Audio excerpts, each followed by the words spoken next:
His treble triumph. The Romanian is now one game away from a domestic double in his debut season as Inter head coach. Lazio have spent the campaign hampered in the transfer market and frequently in conflict with their fan base, and yet they too are just one game away from a trophy, and with it the reward of European football. Magnificent atmosphere building inside the Stadio Olimpico, the Italian capital, the venue for the final of the Coppa Italia Frecciarossa. Lazio Inter on the way.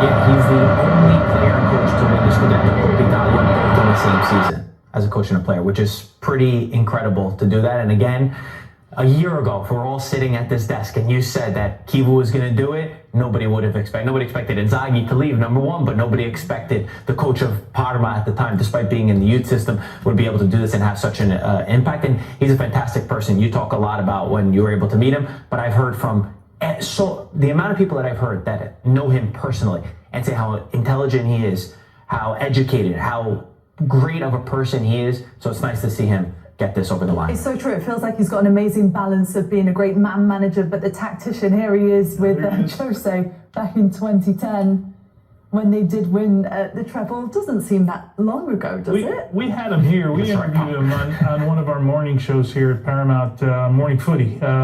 And what a great guy to talk to. You could tell his ideas. When you understand in an interview what the ideas are, there's a real clarity in the way that he wanted to go about his business, right? And real clarity. So when you're a player, the last thing you need from a manager is like confusion all the time. Right? How many guys just, you feel like you come out of a meeting and like, okay, you just spent an hour and I still don't know what to do, right? And it seems like it's really clear. But remember, he has this history at the club, so he understood the DNA from first as a player, but then he was at the club in the youth system, and basically those systems are following each other all through the youth academy.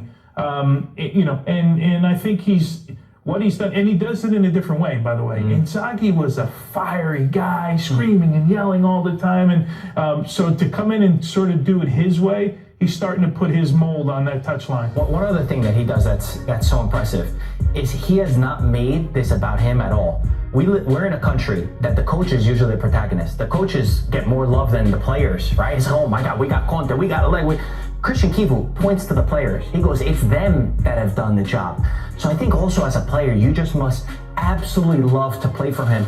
His interviews, I urge you to listen to what he says in an interview. He takes ownership for everything. He never puts the blame on anybody else. And you're gonna see pictures of the trophy lift from this Coppa Italia. I don't know if you noticed. You're never going to see. Never going to see Chivu, and I don't know if you noticed. He walked off stage. He did it with the Scudetto as the players were lifting up the trophy, right? Because he clearly wants it to be about the players. Yeah, and how many managers can you say that about? Not many that enjoy being. Look at that. There he is, Tony. You won't see him in the picture, right? Do you like that? Do you respect a manager even more?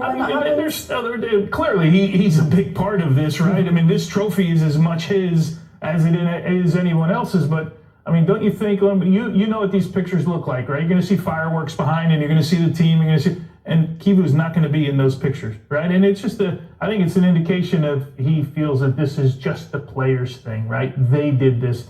Managers do it in different ways. This just happens to be his way, and I respect that. What can you say about Inter? They're head and shoulders above everyone else. They have a double-digit point lead over anyone in Serie A. They just dismantled Lazio, and it's the way that they played in the same consistent manner throughout. They didn't change their style when they were up 2 goals. They kept bullying Lazio. They said, no, you're going to sit back in your own half and you're going to enjoy it. You are not going to move from this position. You will never have the ball. We won't give you an inch. And this is what Chivu told us. Chivu told us that his change, taking over from Simone Inzaghi, was more pressure, more modern football, constantly choking teams in their own half and not letting them breathe. Because the second that you invite the pressure, that's often when teams can mount a bit of a comeback. And there was never even, I think, a sniff until Boulaye Dia came on and he had a half chance.